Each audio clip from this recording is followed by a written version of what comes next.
Boa noite, pessoal. Sejam todos bem-vindos. Obrigado aqui por ter atendido ao convite do IDP. O nosso curso de hoje, né, Fundamentos da Análise Econômica do Direito. Para quem me conhece, sabe que eu sou até suspeito para falar disso, porque eu sou um entusiasta dessa disciplina. E um entusiasta porque ela traz realmente mecanismos concretos de como a gente melhorar a atuação do Estado, como a gente desenhar melhores políticas públicas, como a gente fazer melhores leis, melhores regulações. Então, é interessante uma disciplina que tem a teoria toda, e a teoria é muito importante, mas que a gente consegue ver efeitos concretos, né, na prática, que faz a diferença. Então, é muito bom ter essa oportunidade de estar aqui falando isso para vocês. Importante também enfatizar que é uma disciplina de um semestre inteiro aqui, né? Então, hoje a gente vai discutir realmente os fundamentos, algumas premissas, e acho que o objetivo é instigá-los a continuar depois estudando análise econômica do direito. Começa a apresentação mostrando como que essas disciplinas são diferentes, né? Então, você vê ali as duas colunas, direito de um lado, economia do outro. A gente começa ali, o direito é extremamente verbal, né? A economia, matemática.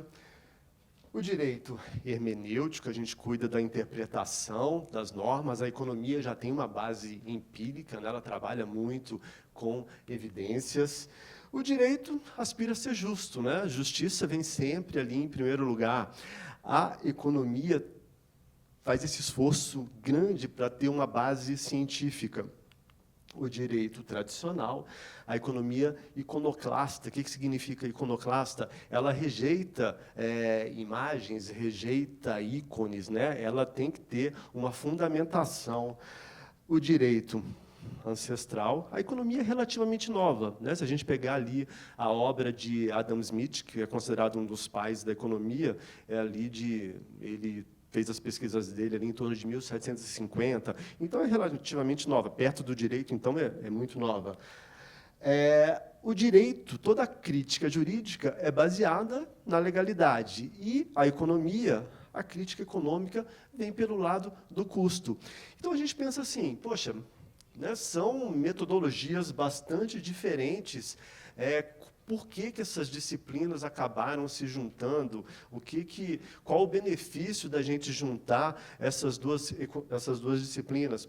O fato é que, apesar de todas essas diferenças, de todos esses obstáculos, nas últimas décadas, aí, a partir de 1960, né, quando a gente começou a ter os primeiros estudos de análise econômica do direito, a gente consolidou essa disciplina, tá? Com base nessas duas tradições, né, a econômica e a jurídica, e apareceu essa disciplina, que em inglês se chama Law and Economics, e na hora que foi traduzido para português, ou ela vem como Direito e Economia, ou ela vem como Análise Econômica do Direito. Só um pouquinho. Os dois nomes são tidos como sinônimos em português, tá? E aí, antes de eu começar a tratar especificamente da análise econômica do direito, vamos falar um pouquinho de economia. Eu não sei, tenho certeza que o público aqui é bastante heterogêneo, deve ter gente que sabe muito de economia, deve ter gente que sabe muito de direito, enfim, deve ter gente que é de outra área e não tem afinidade nem com direito, nem com economia. Então, vou traçar, né, falar um pouquinho do início de tudo. E aí a gente começa, qual o problema básico da economia, qual o objeto da economia? E essa tabela que eu vivo trazendo nas aulas mostra muito bem o que é esse objeto da economia, né? Nós temos necessidades humanas ilimitadas, o ser humano sempre quer mais, mais e mais, só que nós temos fatores produtivos que são limitados, né? A gente não tem tudo para o que o ser humano quer. né? Não existe nem em recursos naturais, nem em recursos de tempo, nem recursos financeiros, enfim, sempre falta, né? E dessa junção dessas duas coisas aqui, dessa contraposição das duas coisas, as necessidades humanas ilimitadas e dos recursos produtivos limitados, é que surge a questão da escassez. E a escassez é o objeto de estudo da economia. Por quê? Se eu tenho escassez, eu preciso de pensar maneiras de utilizar bem os escassos recursos produtivos que eu tenho, né? É isso que a economia faz. Tá? Toda a economia, seja em nível micro ou nível macro, ela tenta criar modelos para utilizar melhor os escassos recursos produtivos que estão postos à disposição da sociedade. Então, a economia, com esses modelos, com todo o seu estudo, ela trabalha a escassez e ela tem que criar maneiras das pessoas, das firmas, do Estado, fazer escolhas. E fazer escolhas de que maneira? Da maneira que ela utilize melhor esses recursos produtivos escassos. Então, a economia é isso, é você tratar a escassez e saber como escolher. Então, são perguntas que vêm automaticamente disso daqui, que é o que a economia se debruça. O que produzir, como produzir e para quem produzir. Então, isso que é a economia. A economia faz isso. As pessoas, às vezes, têm a ideia errada, a economia trabalha com dinheiro. Enfim, não é isso. A economia trabalha como utilizar melhor os recursos produtivos. A parte de política monetária é um pedaço dentro da economia, né? Mas não é um erro falar que a economia cuida do dinheiro, né? Muitas vezes as pessoas têm essa ideia. A economia trata, então, de eu trabalhar melhor os recursos que eu tenho. E aí, de novo, tanto em nível micro quanto em nível macro, né? Eu faço modelos para utilizar o melhor dos meus recursos, desde uma firma pequena ao Estado, ao país como um todo. Então, a economia precisa fazer isso aqui, adaptar os recursos escassos para atender às necessidades existentes. Ok. Ups. Tá. E aí, o direito? Né? O que o direito faz? Né? O que o direito se propõe? O direito, ele, de maneira bem simples, ele faz o quê? Ele traz regras de conduta, né? Ele tenta moldar as relações entre as pessoas, para que a sociedade funcione de uma maneira melhor. Então, o direito ele traz essas regras de conduta juntamente com todo o aparato estatal, e aí a gente fala tanto das normas, mas também a gente fala das decisões judiciais, da jurisprudência, a gente fala de todo as entidades vinculadas ao Estado, Receita Federal, agências reguladoras, todo esse aparato vai fornecer um conjunto de incentivos, e essa é a grande palavra aqui, né? A palavra-chave da junção de economia com direito. Eu vou falar muito disso aqui, dos incentivos, porque as normas elas criam incentivos para a sociedade. Tá? E aí começa a ter essa ponte entre direito e economia. Tá? A economia ela sabe bem como analisar esses incentivos que o direito cria para a sociedade, para as pessoas. Então, o direito estabelece essas regras de conduta e a economia, tentando sempre alocar melhor os recursos produtivos, os escassos recursos produtivos, ela contribui fornecendo toda uma teoria comportamental para você ver o impacto dessas regras todas sobre as pessoas, sobre a sociedade. Tá bom?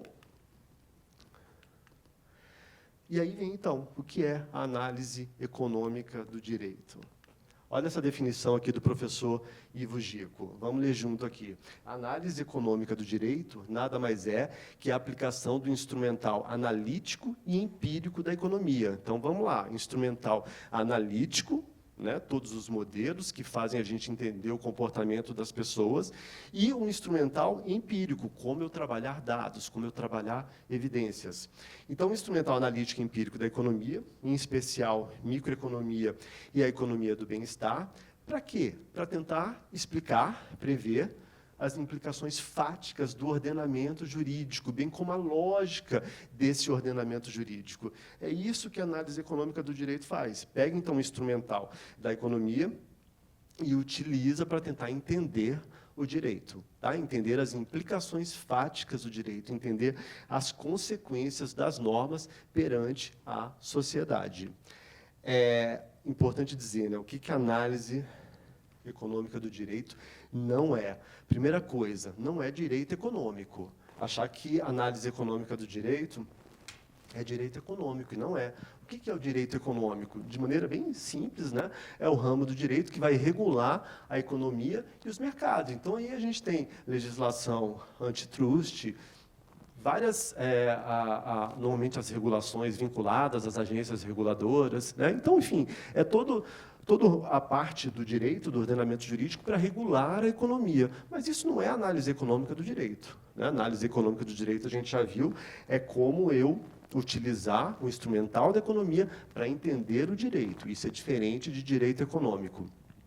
Além disso, importante dizer, a análise econômica do direito não é uma maneira da economia dominar o direito, porque tem muita gente que acredita nisso. Muita gente acredita veementemente nisso, e não é, né? Tem vários juristas famosos que, acredito por não entender direito o que é análise econômica do direito, dizem que é uma interferência indevida da economia no direito. E não é isso, não é isso. Acho que falta um pouquinho de entendimento para ver que, na verdade, é uma contribuição a mais, né? A análise econômica do direito, ela fornece uma maneira a mais de você entender o direito, de você entender as consequências do direito, tá bom? E aqui a gente traz sempre essa observação, né? Porque eu vou falar de eficiência durante esse minicurso hoje, mas já chamando a atenção desde já, depois eu volto de novo. Eficiência é diferente de justiça, né? Porque muitos dos que argumentam que a economia quer dominar o direito, vem justamente com esse argumento, falando assim, não, se a economia entra no direito, eu estou acabando com a ideia da justiça. E não é isso. Né? A eficiência entra como uma maneira a mais de você interpretar a norma. Sempre a eficiência tem que dominar? Não. É uma maneira a mais. Ninguém está falando que a eficiência tem que se sobrepor à questão da justiça. Muito pelo contrário. Tá bom? A gente vai conversar mais sobre isso no decorrer dessa noite. Gente, um ponto. Podem me parar à vontade. Isso aqui não é uma conversa informal. Se quiserem ter alguma questão, alguma dúvida, algum debate, podem me trazer. A ideia é eu acabar um pouco antes também, para a gente, se quiserem, a gente abrir para o debate. Então, vamos lá. Falando de análise econômica do direito, eu entro nessa questão das instituições. Não tem como eu falar de análise econômica do direito sem tratar das instituições, né? Tanto o direito quanto a economia, elas exercem esse papel fundamental nas instituições. E aí, o que são instituições, né? É importante a gente definir o que são instituições. Normalmente, as pessoas também têm uma ideia no popular do que seja instituição, mas instituição ela tem um conceito da nova economia institucional, feito por Douglas North. Olha isso aqui, o texto que eu tirei, tá? Douglas North, um ganhador Nobel de Economia, e ele tratou muito das instituições. E no trabalho acadêmico dele, o que é instituição? São as regras do jogo. Então, lembrem sempre disso. Instituição são as regras do jogo, né? Tudo que molda o comportamento das pessoas, como as pessoas vão agir na sociedade. Mas vamos lá na definição dele. As instituições são as regras do jogo em uma sociedade, ou, mais formalmente, são as restrições elaboradas pelos homens que dão forma à interação humana. Em consequência, elas estruturam os incentivos no comportamento entre os homens, seja ele político, social ou econômico. Então, olha a palavrinha de novo aqui, né?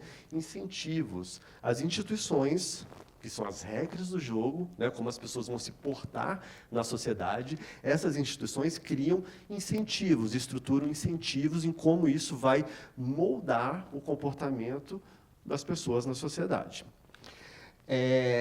Aí, o que as pessoas confundem muito, né, a diferença entre instituição e organização. Normalmente, quando a gente fala em instituição, as pessoas acham que é o significado do que é organização. Mas o Douglas North, ele diferencia, ressaltando que as instituições são as regras gerais de interação social, mas as organizações são o quê? Grupos de indivíduos ligados por um conjunto de regras específicas, tá? Então, exemplo sempre que eu falo, no caso da Igreja Católica, quais são as instituições que regem a Igreja Católica? As instituições são o direito canônico, né? Agora, a organização são todas a estrutura, é a estrutura da própria Igreja. No caso dos partidos políticos, o que é a instituição? É o regimento, né, o estatuto daquele partido político. O partido em si é a organização. E essas organizações, elas sofrem um reflexo muito grande de como as instituições estão desenhadas. A maneira como as instituições são feitas geram diversos incentivos na maneira como as organizações se estruturam. Esses incentivos podem ser positivos, mas podem ser incentivos ruins também. E aí eu trouxe esse texto também do trabalho do Douglas North, que ressalta bem isso, né? Ele fala assim, as organizações que são criadas refletirão as oportunidades oferecidas pela matriz institucional. Então, olha só, você tem uma matriz institucional que reúne todas as regras do jogo, lembrando que essas instituições podem ser formais, podem ser informais, né? As instituições podem ser fruto da cultura daquele país, mas, enfim, são regras do jogo. De uma maneira ou de outra, são regras do jogo. Então, essa matriz institucional, ela vai afetar a maneira como as organizações vão ser formadas.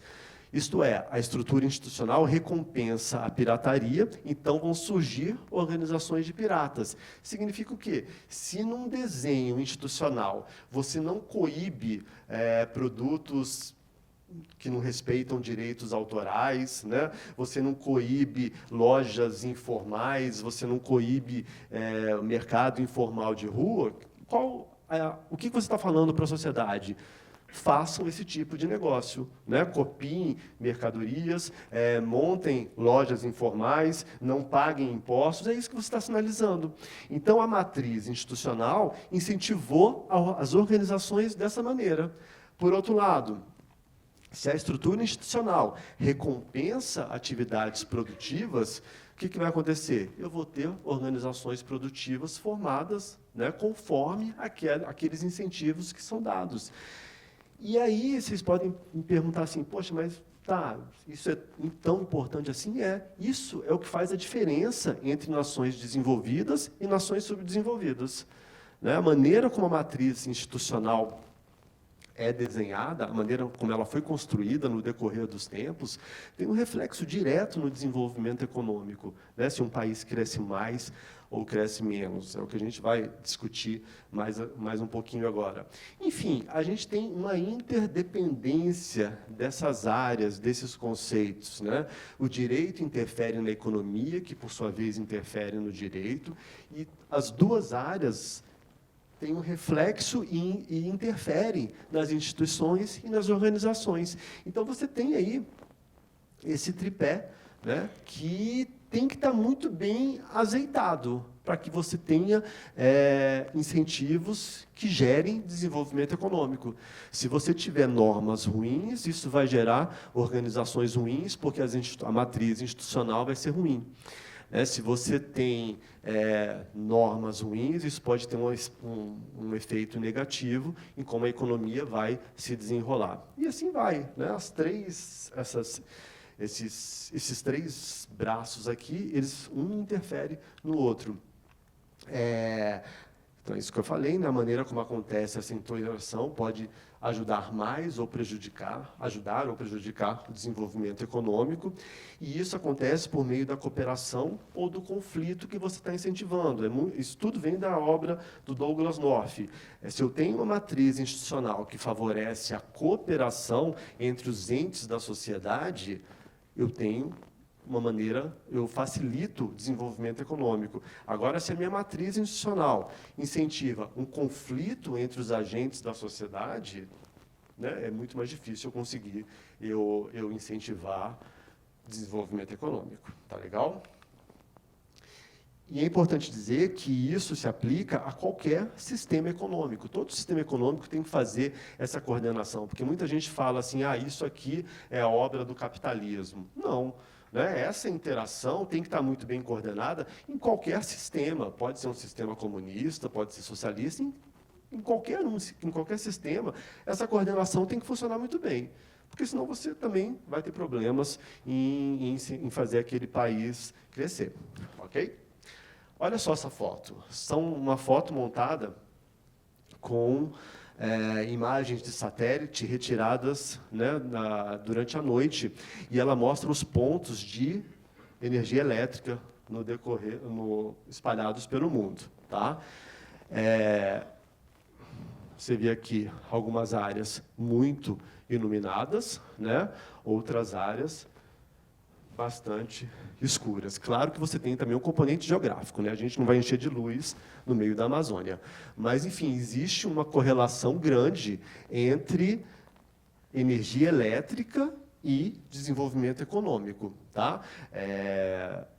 Em economia, a gente chama isso de proxy. Né? Proxy é uma aproximação. Então, a energia elétrica ela é utilizada como proxy para crescimento econômico, porque é demonstrado que existe essa correlação entre as duas variáveis. E aí o que eu pergunto para vocês é por que algumas áreas têm tanta energia elétrica, né? Lembrando que energia elétrica está associada com desenvolvimento econômico, e por que outras não têm energia nenhuma, né? Onde você não consegue achar nenhum desenvolvimento da sociedade. Claro, de novo, lembrando, né, gente, tem pedaços aí que realmente não tem como ter energia elétrica, mas isso sugere alguns raciocínios sobre isso daí. Ups, tá. E aí a pergunta que vem, decorrente desse gráfico, desse mapa, é o que trava o desenvolvimento econômico em algumas nações? Né? Por que algumas nações crescem muito e por que outras nações não crescem nada? Bom, tem hora que acho que, dependendo do lugar que eu fico, não vai. Aí. A primeira explicação que veio para essa pergunta aí era por conta da escassez de capital. Né? A explicação que era por que alguns países crescem muito e outros não, é porque falta aquele pontapé inicial. Né? Alguns países não têm aquele capital inicial que vai fazer com que o desenvolvimento econômico aconteça. E aí, essa explicação, né, veio ali no meio do século passado. E a explicação, ou a consequência disso, como que a gente resolve isso? Era a transferência de capital dos países desenvolvidos para os países subdesenvolvidos. Né? A ideia era que vamos fazer injeção de capital nos países mais pobres e isso deve se resolver. A gente vai conseguir fazer com que esse crescimento econômico convirja. Né? Eu vou mostrar depois, é o que se chama de teoria da convergência, dos países pobres chegarem próximos aos países ricos. Mas não funcionou. Tentaram fazer isso e os países que eram pobres continuaram pobres, mesmo com injeção de capital de organismos internacionais de outros países. Daí a explicação que veio em seguida era que os países pobres não conseguiam deslanchar por conta de um progresso tecnológico insuficiente, tanto progresso tecnológico quanto também capital humano. Eles falaram assim, olha, não adianta, por mais que você coloque capital, o nível tecnológico é tão baixo e o nível das pessoas é tão baixo que você não consegue desenvolver. E aí a solução para isso era tentar capacitar, foi a época que se incentivava demais multinacionais, né, para levarem tecnologia para os países mais pobres. Então houve todo um movimento no mundo para que tentasse haver a convergência dos países pobres com os países ricos. Funcionou? Também não funcionou. Né? Os países que eram subdesenvolvidos continuaram subdesenvolvidos. Depois, já no final do século passado, a explicação era sobre as políticas. As políticas nos países subdesenvolvidos são mal feitas, são mal construídas, e isso faz com que você não deslanche o desenvolvimento daquele país. Né? Isso foi a época do consenso de Washington, que era justamente as nações desenvolvidas passarem determinadas políticas para as nações menos desenvolvidas, porque como se fosse uma cartilha, né? Sigam essa cartilha que vocês vão conseguir o tão procurado crescimento econômico, desenvolvimento econômico. Também não funcionou. Né? Vários países que seguiram o consenso de Washington foram para uma situação até muito pior do que antes dele. E a explicação hoje, atual, que é aceita, que é praticamente unanimidade, é o quê? apesar de todas essas soluções para tentar fazer com que os países convergissem, né, que essa teoria da convergência funcionasse, as explicações todas, as soluções todas criadas não aconteceram, e a grande explicação para isso são as diferentes instituições. Não adianta nada eu colocar capital, eu colocar tecnologia num país, se as instituições, se a matriz institucional daquele país não funcionar bem. Né? Se for uma matriz institucional que possua insegurança jurídica, que não facilite empreendimento, que não propicie maneiras das pessoas quererem montar seus negócios e esses negócios prosperarem. Então, essa é a grande explicação hoje do porquê que você tem nações que não conseguem deslanchar e países muito ricos, né? Justamente a maneira como a matriz institucional se formou nesses países.